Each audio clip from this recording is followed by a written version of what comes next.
Frank Cooper was 76 years old when his own flesh and blood threw him out like yesterday's garbage. But here's the kicker, they had no clue the old man had been playing them the whole damn time. See, Frank wasn't just some senile geezer they could push around. He was a Korean War veteran, a former longshoreman who'd worked the docks in Brooklyn for 40 years, and a guy who'd built a small empire from nothing.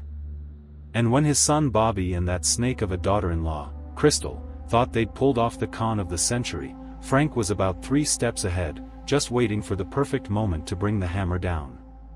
It all started back in the summer of 1994. Frank had been living alone in his warehouse-converted loft in Red Hook, Brooklyn.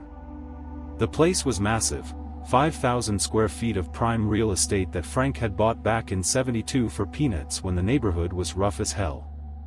He'd converted half of it into a killer living space and rented out the other half to small businesses. That warehouse was worth a fortune by the '90s, probably north of 800 grand, maybe more. Frank also had about $200,000 sitting in the bank from years of saving every penny and making smart investments. The old man wasn't rich, but he was comfortable, you know? Set for life. Bobby was Frank's only kid.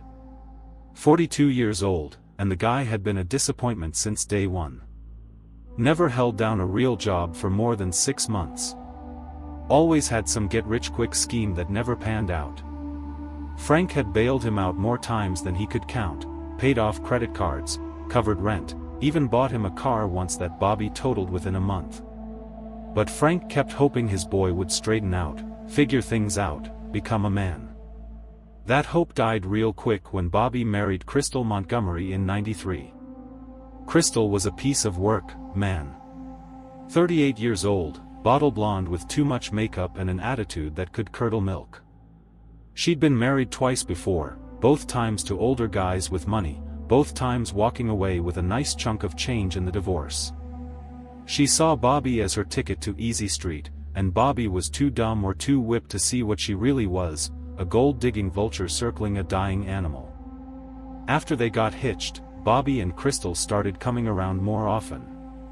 At first, Frank thought maybe marriage had finally made Bobby grow up, you know? They'd visit every week, bring groceries, help with stuff around the warehouse. Crystal would cook dinner, clean up, act all sweet and caring.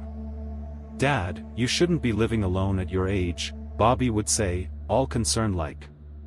"What if something happens? What if you fall and can't get up?" Frank wasn't buying it, not completely. He'd been